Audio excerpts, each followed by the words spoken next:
Nuclear regulators have begun evaluating safety measures at a spent nuclear fuel reprocessing plant in northern Japan. The plant's operator, Japan Nuclear Fuel Limited, applied for the check earlier this month. Nuclear Regulation Authority, or NRA, officials will investigate whether the plant in Rokkasho Village conforms to new stringent safety guidelines adopted in December. An official from Japan Nuclear Fuel says it has raised its estimate of the scale of earthquakes that could hit the plant.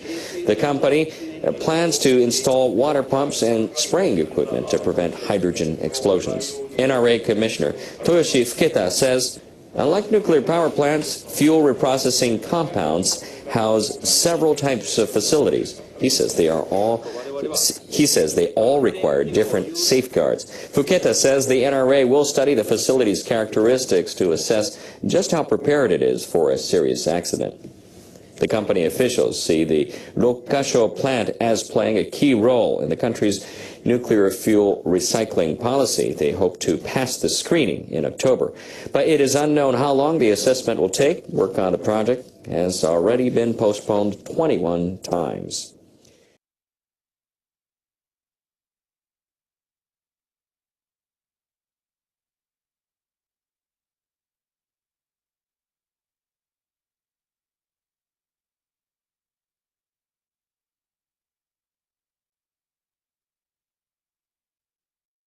Japan marks the 19th anniversary of the Great Hanshin Earthquake.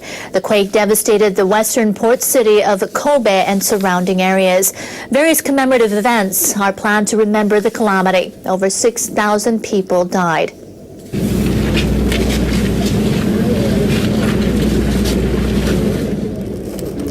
Survivors and victims' families lit bamboo lanterns at a park in Kobe, Hyogo Prefecture. They were formed to read 117. The numbers represent the date the earthquake struck in 1995. People offered silent prayers for the victims at 5:46 a.m., the exact time of the quake.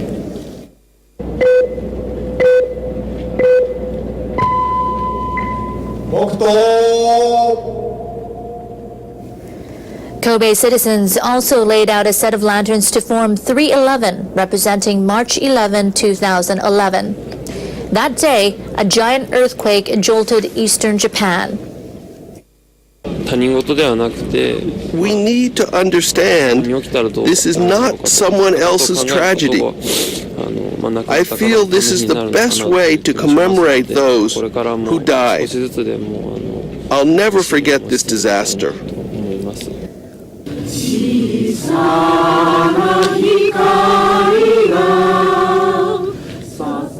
Local authorities and residents are under pressure to prepare for another disaster.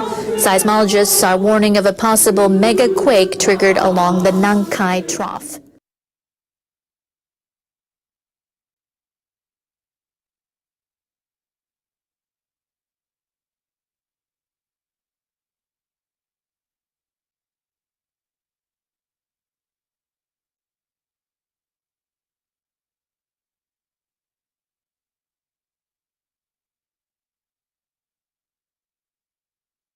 Fukushima, an ongoing warning to the world. I'm Amy Goodman, host of Democracy Now! With my weekly Breaking the Sound Barrier podcast. This week, Dateline, Tokyo. I write these facts as dispassionately as I can in the hope that they will act as a warning to the world. So wrote the journalist Wilfred Burchett from Hiroshima. His story, headlined "The Atomic Plague," appeared in the London Daily Express on September 5, 1945. Burchett violated the U.S. military blockade of Hiroshima and was the first Western journalist to visit that devastated city. He wrote, "Hiroshima does not look like a bombed city. It looks as if a monster steamroller had passed over it and squashed it out of existence." Jump ahead 66 years to March 11, 2011, and 600 miles north to Fukushima and the Great East Japan Earthquake, which caused the tsunami. As we now know, the initial onslaught that left 19,000 people dead or missing was just the beginning. What began as a natural disaster quickly cascaded into a man-made one, as system after system failed at the Fukushima Daiichi nuclear power plant. 3 of the 6 reactors suffered meltdowns, releasing deadly radiation into the atmosphere and the ocean. 3 years later, Japan is still reeling from the impact of the disaster. More than 340,000 people became nuclear refugees, forced to abandon their homes and livelihoods. Filmmaker Atsushi Funahashi directed the documentary Nuclear Nation, the Fukushima refugee story. In it, he follows refugees from the town of Futaba, where the Fukushima Daiichi plant is based, in the first year after the disaster. The government relocated them to an abandoned school near Tokyo, where they live in cramped, shared common areas, many families to a room, and are provided 3 box lunches per day. I asked Funahashi what prospects these 1,400 people had. There's none. Pretty much the only thing the government is saying is that at least 6 years from the accident, you cannot go back to your own town. The nuclear refugees were given permits to return home to collect personal items, but only for 2 hours.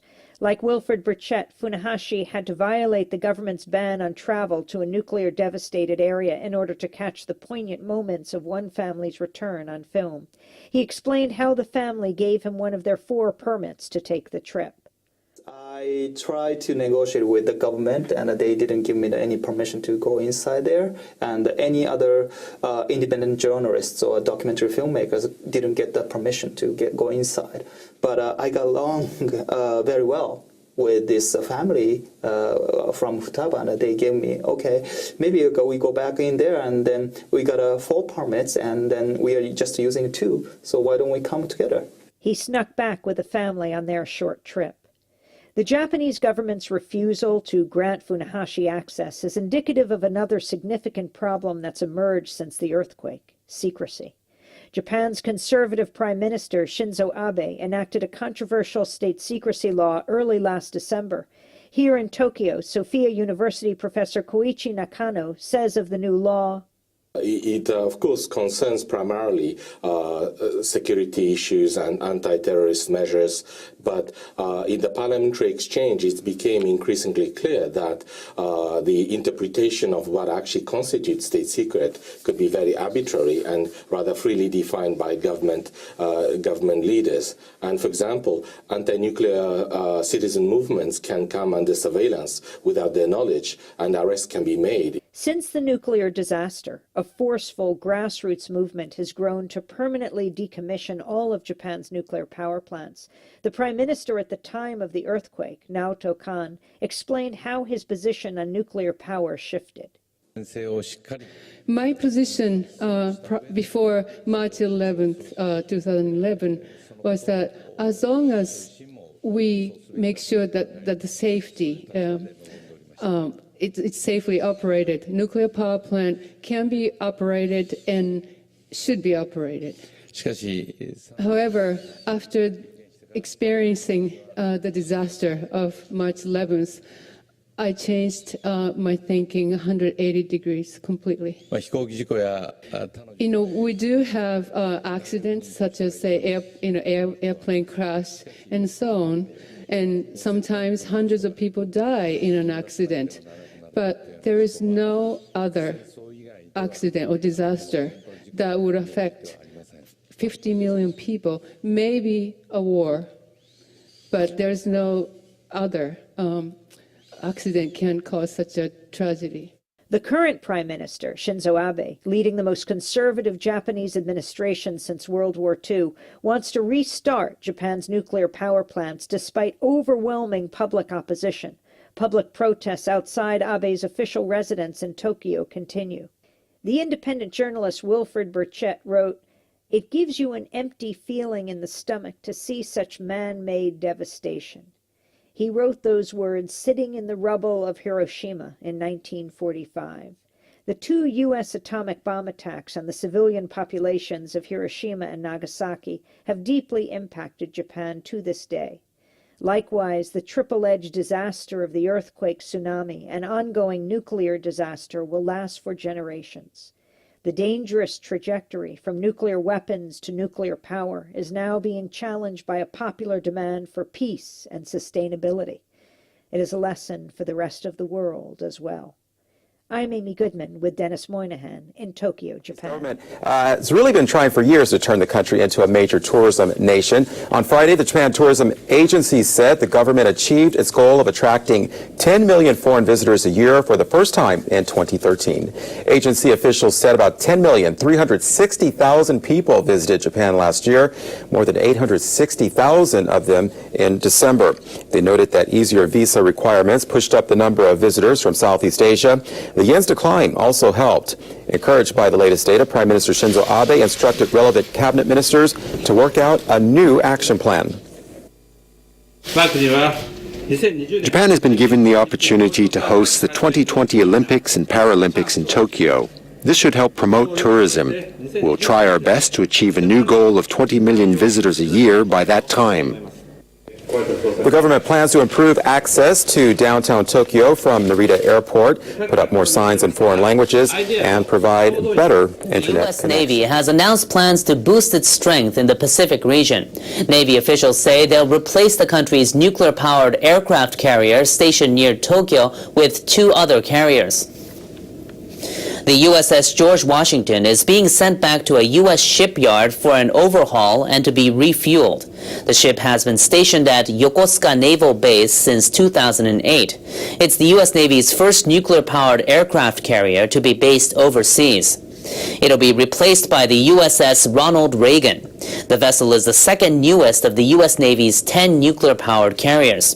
The Navy also plans to transfer the nuclear-powered carrier USS Theodore Roosevelt from the Atlantic to the Pacific. The Navy officials say they need to deploy the most capable warships in the Asia-Pacific region to maintain security. Analysts say the U.S. is trying to enhance its vigilance against China, which has stepped up its maritime activities. Top of the evening to you. I'm Abby Martin, and this is Breaking the Set. Well, here's a story that's sure to keep you up at night. According to findings just released by the Air Force, 34 officers at Malmstrom Air Force Base in Montana were just caught cheating on a proficiency exam. All right. So cheating on a test isn't really that bad. I mean, we've all done it. Except I forgot to mention one small thing. Malmstrom houses ballistic missiles, and the officers caught cheating were taking a test on nuclear launch procedures. But if that's not enough to make you want to cower under a table, don't worry, it gets worse. The whole reason this cheating scandal came to light in the first place is because the Air Force launched an investigation into drug use among officers at the base and discovered the cheating through their text messages. Isn't it nice to know that Rob Ford and Alex Rodriguez are apparently guarding the nation's nuclear arsenal? But at the very least, we know that the nuclear launch codes are extremely complicated and hard to crack, right? Actually, no. You see, according to Dr. Bruce Blair, former nuclear missile launch officer, up until 1977, the launch code to set off nukes was, wait for it, 00000000. Yep, 8 zeros in a row. But don't worry, I'm sure by now the Air Force has changed that code to 1, 2, 3, 4, 5, 6, 7, 8. Now let's break the set.